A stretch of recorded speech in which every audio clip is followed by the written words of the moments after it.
20 years ago, April 19, 1995, Oklahoma City and the state of Oklahoma changed forever. The bombing of the Murrah Federal Building killed 168 people, injured more than 500, and forced a response that became the model for the nation. The tragedy pulled people together and spurred a resurgence in Oklahoma City, but it was also a grim reminder that terrorism can happen anywhere. As Oklahoma observes 20 years since the bombing, experts caution that even though since 9/11 the United States has not suffered a terror attack the magnitude of either event, Americans must remain vigilant because terrorism still occurs in the U.S. more often than many people realize. It is a question that is asked often. Are we any safer today than before the Oklahoma City bombing or the 9/11 attacks? Acts of terrorism in America are often not portrayed that way by either law enforcement or the news media.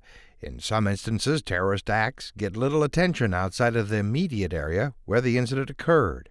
Mark Potok is senior fellow at the Southern Poverty Law Center. He says a new SPLC study shows terror attacks are happening regularly across the United States. We had a major domestic terrorist attack, or at least attempted attack, on average every 34 days over the last 5 or 6 years. And during that time, more than 90% of the incidents were Americans attacking Americans. Of the many cases we looked at, some 63 different incidents over the last 6 years, in fact, only 5 were carried out by jihadists. Dr. Kelly Damphus is Dean of the OU College of Arts and Sciences. He is also an expert on terrorism. Since 1994, he has worked with fellow experts on the American terrorism study, and he agrees that America is averaging about 1 act of terrorism a month. It's actually not a new thing either. Terrorism has been going on in America since the 1970s, and perhaps even before that, but especially since the 1970s. Dean Damphus says it really wasn't until April 19, 1995, that Americans began to realize the threat from domestic terrorism. For the first time, people recognized that terrorism is not a Middle Eastern problem or a European problem, there's also an American problem as well. And also for the first time, Americans came to understand the real nature of the threat, the lone wolf.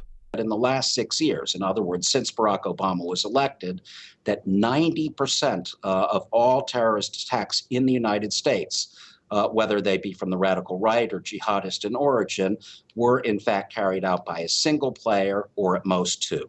The SPLC's latest intelligence report shows involvement by organized groups that promote hate and violence has seen a major resurgence since 2009. Potok and Dr. Damphus agree a convergence of the nation's first African-American president and a major economic recession fueled that fire.